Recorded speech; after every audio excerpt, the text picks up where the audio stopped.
Question 9. Il faut représenter et coter le rail de départ et représenter et coter les panneaux d'isolation autour des points singuliers des zones Z1 et Z2 qui sont donc représentés ici et là.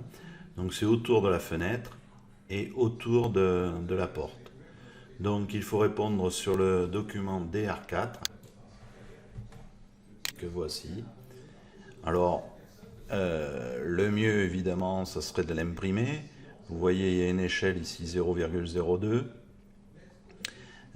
Si vous ne pouvez pas l'imprimer, je vous conseille de faire avec l'outil ici instantané, de faire une copie de votre document réponse et de le coller sur un traitement de texte ou PowerPoint par exemple, un Word, et ensuite de tracer des rectangles et puis qui représenteront les dalles de polystyrène de votre ITE.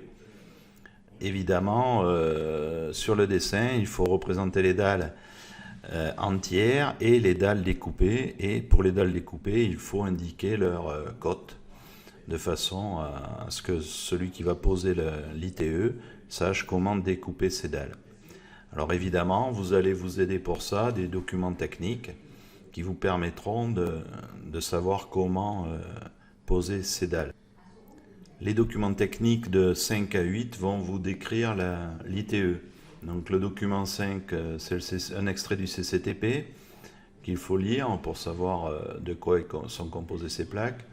Ensuite le 6 et le 7, ce sont des documents internes de la marque de l'ITE qui vous expliquent comment poser cette ITE.